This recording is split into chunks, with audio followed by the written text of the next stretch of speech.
साथियों नमस्कार। आज की क्लास में हम टॉपिक लेते हैं समास और समास के बारे में हम इस क्लास में चर्चा करेंगे। उम्मीद करता हूँ कि क्लास हमारे लिए कहीं ना कहीं फ़ायदेमंद साबित होगी हमारी परीक्षाओं को लेकर के। समास कहते किसे हैं, समास आखिर क्या है, उसको अगर हमें परिभाषित करना हो तो समास की क्या परिभाषा हम देंगे, उसको हम क्या कहेंगे। हालांकि हम किताबों में पढ़ते हैं समास दो शब्दों से मिलकर बना है, सम और आस। सम का मतलब साथ और समान, सम का मतलब समान या साथ, और आस का मतलब होता है रखना या बिठाना, साथ रखना या बिठाना। लेकिन शाब्दिक अर्थों से हमें पूरी तरह से चीज़ क्लियर नहीं होती है। समास के लिए आप एक बात समझें पहले कि उसको हम परिभाषित करने की दो या दो से अधिक शब्दों को मिलाने पर एक नवीन पद, उसको नवीन पद कह दें चाहे समस्त पद कह दें, तो दो या दो से अधिक पदों को मिलाने पर जिस नवीन पद की रचना होती है या जिस समस्त पद की रचना होती है वह सामासिक पद कहलाता है। और संक्षिप्तीकरण की यह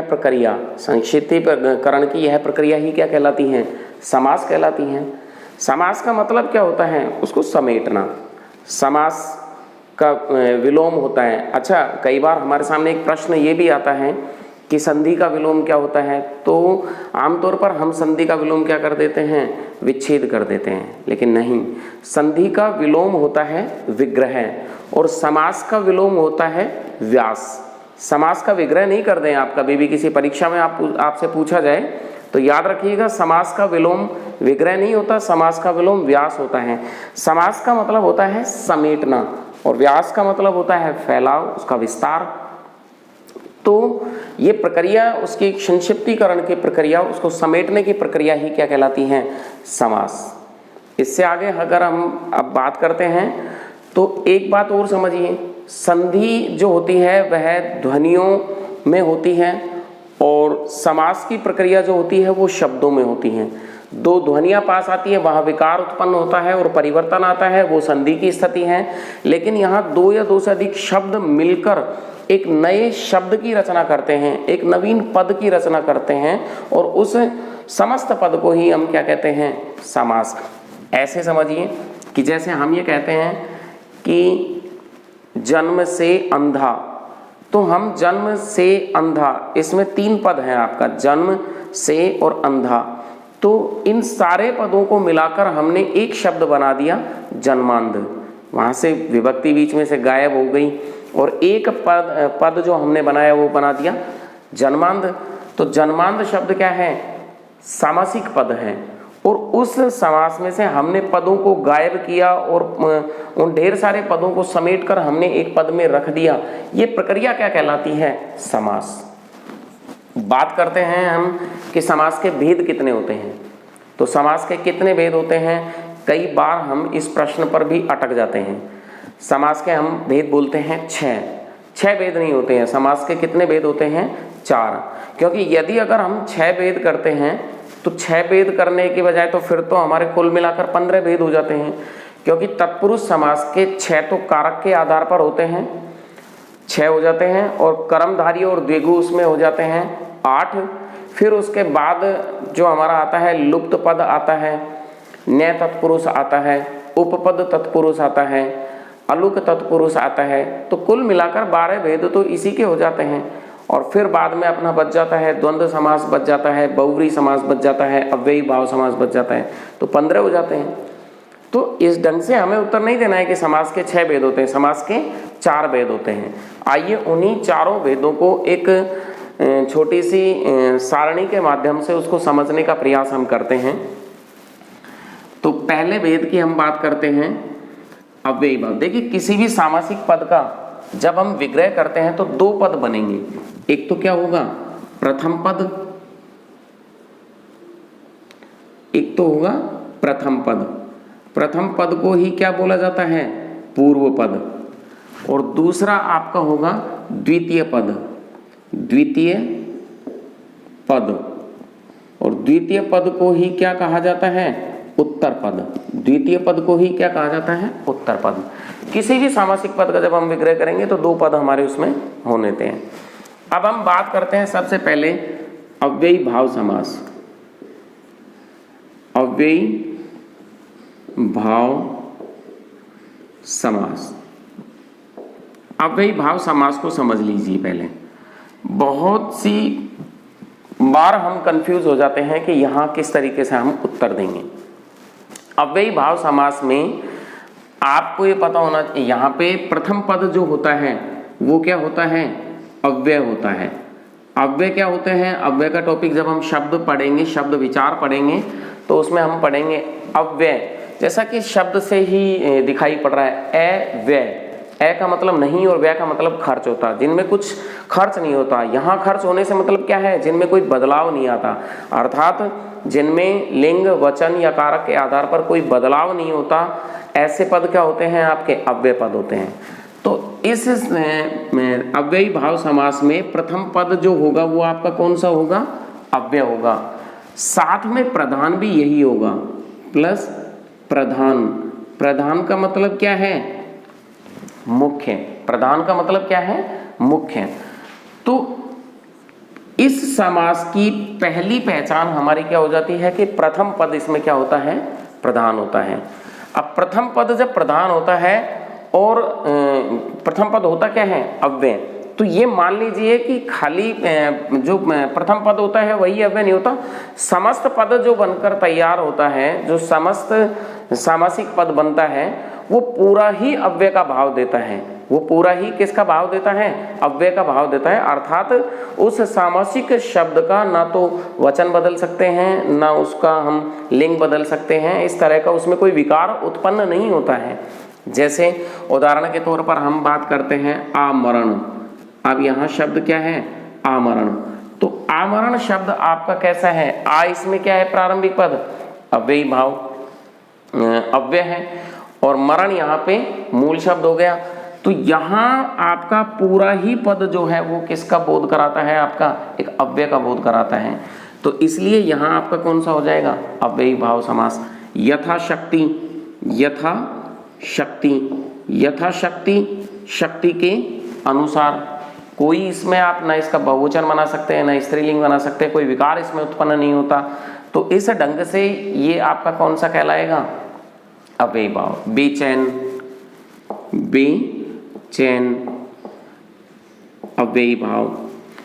तो जिस सामासिक पद का विग्रह करते समय प्रथम पद अव्यय हो और समस्त पद अव्यय का भाव दे, अव्यय का अर्थ दे, वहां आपका कौन सा होता है? अव्ययी भाव समास होता है। जिसमें उदाहरण, अब इस अव्ययी भाव समास के लिए आप एक दो बात याद रख लें। क्या है खास बात इन दोनों अव्ययी भाव में? कि अधिकांशतः इसमें उपसर्ग लगे होते हैं। अधिकांशतः इसमें क्या लगे होते हैं? उपसर्ग लगे होते हैं। ज्यादातर जो भी आपको अव्ययी भाव के उदाहरण मिलेंगे वहां उपसर्ग होते हैं, पहली बात। दूसरी बात, शब्दों की पुनरावृत्ति। शब्दों की पुनरावृत्ति, शब्दों की पुनरावृत्ति होगी। शब्दों का क्या होगा? रिपीटेशन होगा। कि जहां एक ही शब्द बार बार आकर मतलब रिपीट होकर के और अव्यय का ही अर्थ देता हो, अव्यय का ही अर्थ देता हो, तो वहां आपका कौन सा होगा? अव्ययी भाव। जैसे रातों रात, दिनों दिन, घर घर, अलग अलग, धमाधम, टनाटन। जहां शब्द का रिपीटेशन जब होगा तो वो किस में होगा? आपका अव्ययी भाव में। जहां आपके उपसर्ग लगे होंगे, ज्यादातर आपके शब्द होंगे, तो वो आपके किस में रहेंगे? उपसर्ग का जिन पे लगा होगा वो अव्ययी भाव के ही उदाहरण होंगे। तो इस तरह से हम अव्ययी भाव की हम क्या कर सकते हैं? पहचान कर सकते हैं। इसके बाद दूसरा समास आ जाता है हमारा तत्पुरुष समास। दूसरा कौन सा होगा? तत्पुरुष समास। तत्पुरुष समास। और तत्पुरुष समास में समझिए, प्रथम पद क्या होगा? या तो कोई संज्ञा होगा या कोई विशेषण। प्रथम पद क्या होगा, या तो संज्ञा या विशेषण। और द्वितीय पद क्या होगा, प्रधान होगा। द्वितीय पद क्या होगा, प्रधान। प्रधान का मतलब हो गया मुख्य, कि जो मुख्य रहेगा वो कौन सा रहेगा, द्वितीय पद। अव्ययी भाव में प्रथम पद था प्रधान, मुख्य यही था, और तत्पुरुष में कौन सा रहेगा, द्वितीय पद प्रधान रहेगा। इनकी पहचान क्या होगी कि जब भी कभी हम कोई तत्पुरुष शब्द का उदाहरण होगा तो उसका विग्रह करते समय, तो जिस सामासिक पद का विग्रह करते समय प्रथम पद संज्ञा या विशेषण हो तथा द्वितीय पद प्रधान हो और बीच से कारक विभक्तियों का क्या हो जाए, लोप। कारक विभक्तियों का लोप हो जाता है, वहां आपका कौन सा समास होगा, तत्पुरुष समास होगा। तो तत्पुरुष समास के कुल जो भेद हो जाते हैं वो 12 भेद होते हैं हमारे। लेकिन आम तौर पर जो हम पढ़ते हैं और प्रतियोगी परीक्षाओं में जो पूछे जाते हैं वो अपने ये मान के चलिए कि आप उसमें से 8 भेद में से हमारा काम चल जाता है। कैसे, सबसे पहली बात कि कारक के आधार पर 6 भेद हो जाते हैं। कारक के आधार पर कारक कितने होते हैं, 8। तो जिसमें से शुरू के कारक को हटा देंगे कर्ता कारक और अंतिम कारक को हटा देंगे अधिकरण कारक। बीच के जितने भी कारक बचते हैं उनके आधार पर हमें तत्पुरुष का निर्धारण करना होता है। कर्म तत्पुरुष, करण तत्पुरुष, संप्रदान तत्पुरुष, अपादान तत्पुरुष, संबंध तत्पुरुष, अधिकरण तत्पुरुष। अंतिम में वो होता है संबोधन, तो यहाँ पे अधिकरण तत्पुरुष इसमें आएगा। तो कारक के आधार पर कितने भेद हो जाते हैं, 6 भेद हो जाते हैं। कारकों की हम विस्तृत, ये हम एक सारणी के रूप में समझ रहे हैं, बाकी हम एक एक समास के बारे में हम विस्तृत रूप से हम चर्चा करेंगे। लेकिन यहाँ हम सिर्फ एक सारणी के माध्यम से कि हम छोटे से चार्ट से हम समास को किस ढंग से देखें और उसकी पहचान क्या होती है। तो तत्पुरुष की हो जाती है प्रथम पद संज्ञा या विशेषण, द्वितीय पद क्या होगा, प्रधान होगा, और बीच से कारक विभक्तियों का क्या हो जाता है, लोप हो जाता है। तीसरा फिर आ जाता है द्वंद्व समास। आप यहाँ ध्यान रख लीजिए, जो हम आमतौर पे कर्मधारय समास पढ़ते हैं और द्विगु समास पढ़ते हैं। कर्मधारय और द्विगु ये दोनों तत्पुरुष के ही पार्ट हैं, तत्पुरुष के ही क्या हैं, अंग हैं। कर्मधारय की पहचान क्या होती है कि कर्मधारय में क्या होगा कि जिस सामासिक पद का विग्रह करते समय प्रथम पद क्या हो, उपमान या फिर विशेषण। प्रथम पद क्या हो, उपमान या विशेषण, और द्वितीय पद, जहां प्रथम पद उपमान होगा वहां द्वितीय पद क्या रहेगा, उपमेय। वहां द्वितीय पद क्या रहेगा, उपमेय। और जहां प्रथम पद विशेषण होगा वहां द्वितीय पद क्या होगा, विशेष्य होगा। द्वितीय पद क्या होगा, विशेष्य। उपमान क्या होता है, जिससे तुलना की जाए, जिससे तुलना की जाए। और उपमेय क्या होता है, जिसकी तुलना हम करने जा रहे हैं। से और की से याद रखिए, जिससे तुलना की जाएगी, से वाला क्या होगा, उपमान। जिसकी तुलना आप करेंगे वो क्या होगा, उपमेय। विशेषण क्या होता है, जो विशेषता उसमें है वो विशेषण। विशेष्य क्या होता है, जिसकी विशेषता बताई जा रही है वो विशेष्य होता है। तो जब भी कभी उपमान उपमेय आएंगे तो उनके बीच में जो लगे रहेगी विभक्ति के रूप में, तो वो क्या रहेगा वहां पे, के समान। उनके बीच में जो वाचक शब्द आएगा वो क्या रहेगा, आपका के समान। और विशेषण विशेष्य जब रहेंगे, विशेषण विशेष्य का संबंध रहेगा तो वहां क्या रहेगा, है जो, या फिर है जिसका, है जिसका, है जिसकी, कुछ भी हो सकता है विशेषण विशेष्य में। जैसे हम कहें नीलोत्पल, नीला है जो उत्पल। अब क्या आ गया, नीला है जो उत्पल, तो हम विग्रह से ही बता देंगे कि है जो, है जिसका, यदि अगर विग्रह करते समय है जो, है जिसका, है जिसकी बीच में आते हैं तो डेफिनेटली उनसे पहले क्या होगा, विशेषण होगा, और उनके बाद में क्या मिलेगा, विशेष्य। यदि विग्रह आपका होता है के समान से, तो के समान से पहले आपको उपमान मिलेगा हमेशा, और उसके बाद आपको के समान के बाद क्या मिलेगा, उपमेय मिलेगा। तो ये बात हो जाती है किसकी, कर्मधारय समास की। यदि द्विगु समास होता है तो द्विगु समास में प्रथम पद क्या होता है, संख्यावाची। प्रथम पद संख्यावाची होता है, प्रथम पद संख्यावाची होगा। किंतु किंतु कोई विशिष्ट अर्थ, किंतु कोई विशिष्ट अर्थ न देता हो, किंतु कोई विशिष्ट अर्थ न देता हो, वहां आपका क्या हो जाएगा, द्विगु समास।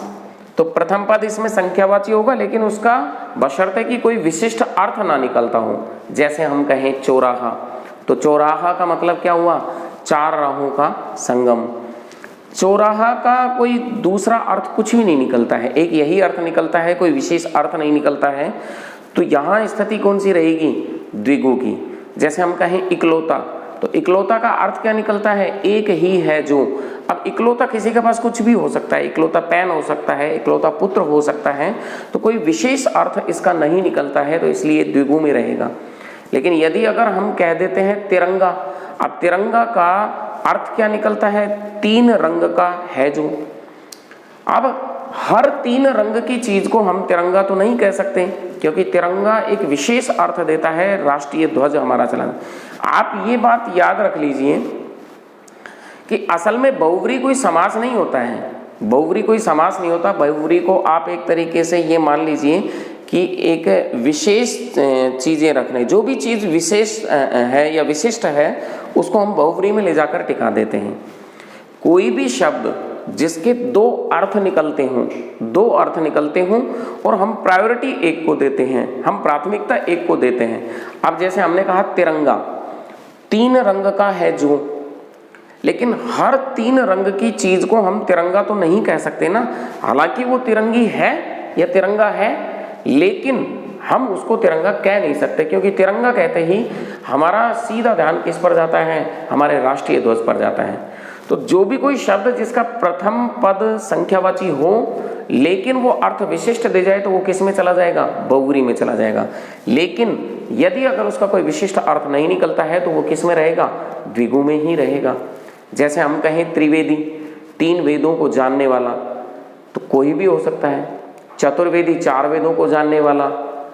दुबे, दो वेदों को जानने वाला द्विवेदी, तो द्विवेदी ही दुबे है। त्रिपाठी ही त्रिवेदी ही त्रिपाठी है, और चतुर्वेदी ही चौबे हैं। तत्सम तद्भव की बात आती है इनमें। तो चार वेदों को जानने वाला, तीन वेदों को जानने वाला, ये किस में आएंगे, हमारे द्विगु में आएंगे। लेकिन जब भी कभी अगर अर्थ विशिष्ट दे जाता है तो वो किस में चला जाएगा, हमारा बहुव्रीहि में चला जाएगा। तो ये बात हो जाती है हमारी कर्मधारय द्विगु। तीसरा फिर आ जाता है हमारा द्वंद्व समास।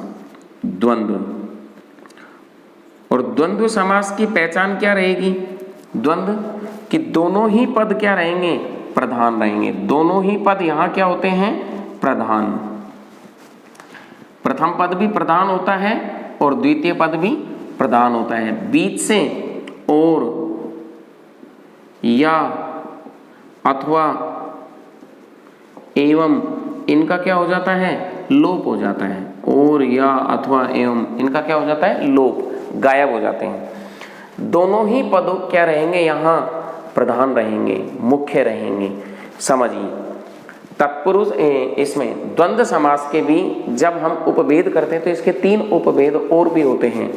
इतरेतर द्वंद्व, वैकल्पिक द्वंद्व और समाहार द्वंद्व। इतरेतर का मतलब इतर इतर, अलग अलग। जैसे हम कहें सुख दुख, तो सुख दुख का हम बात करेंगे तो यहाँ क्या होगा, इसका विग्रह सुख और दुख, सुख और दुख, जो कि अलग अलग यहाँ पे आ रहे हैं। या फिर हम इसको हम वैकल्पिक में लेते हैं, सुख या दुख। अर्थ के आधार पर वो कई परिस्थितियों में उसके अलग अलग अर्थ भी निकलते हैं।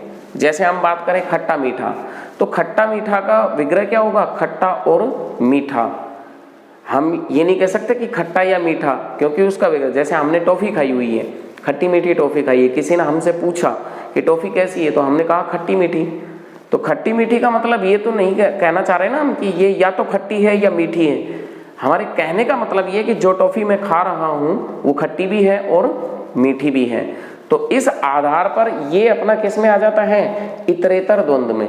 वैकल्पिक का मतलब होता है ऑप्शनल, जिसमें या लगता है बीच में, जैसे मैं कहूं 1 2, अब 1 2 का विग्रह आप 1 और 2 नहीं कर सकते, क्योंकि 1 और 2 तो 3 हो जाएंगे।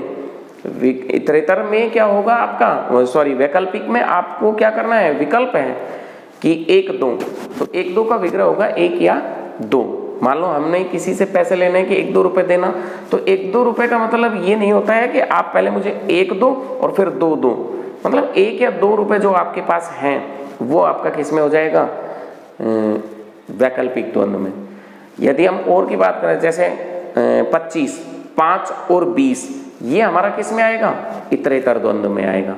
तो इतरेतर द्वंद्व होता है, वैकल्पिक द्वंद्व होता है और समाहार द्वंद्व होता है। समाहार का मतलब क्या हो गया, जिसमें और भी चीजें शामिल हो जाती हैं, हालांकि पद 2 दिखाई पड़ रहे लेकिन उसमें और भी चीजें क्या हो जाती हैं, शामिल हो जाती हैं। जैसे हाथ पांव, तो हाथ पांव का अर्थ सिर्फ हाथ और पांव ही नहीं निकलते, उसमें शरीर के और अंग भी क्या हो जाते हैं, शामिल हो जाते हैं। जैसे हमसे मम्मी ने कहा कि ये बल्ब लगाना है हमें, तो बल्ब लगाने के लिए हमने टेबल रखा, उस पर स्टूल रखा, तो लगाते वक्त माँ ने ये कहा कि हाथ पैर बचाकर काम करना। तो हाथ पैर बचाने का मतलब ये हो गया कि अब देखिए, यदि अगर हम हाथ पैर का हम विग्रह करते हैं हाथ और पैर, तो माँ के कहने का मतलब ये था कि तुम हाथ बचाना और पैर बचाना और सर तो तुड़वा ही लेना, लेकिन नहीं, अगर हम ये करें या लगाकर करते हैं हाथ या पांव, तो माँ के कहने का अर्थ ये हो जाता है कि तुम या तो हाथ बचाना या पांव बचवाना, बट एक चीज जरूर तोड़वा लेना। लेकिन नहीं, हाथ पांव में और भी चीज है कि तुम अपने हाथ पांव सिर नाक आंख कान सबको सुरक्षित रख करके यह कार्य करना।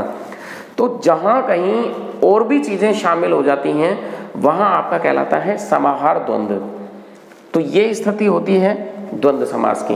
द्वंद्व समास में दोनों पद प्रधान होते हैं, बीच से इन चीजों को ये चीज क्या हो जाती हैं, गायब हो जाती है उसका सामासिक पद बनाते वक्त। और फिर चौथा आपका आ जाता है बहुव्रीहि समास।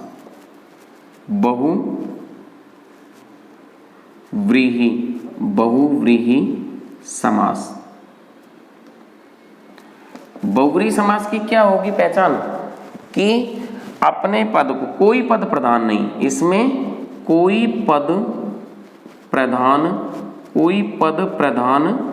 नहीं, कोई पद प्रधान नहीं, अपने पद के अर्थ को छोड़कर तीसरा ही अर्थ देता है, तीसरा ही अर्थ देता है, मतलब कोई विशिष्ट अर्थ देता है।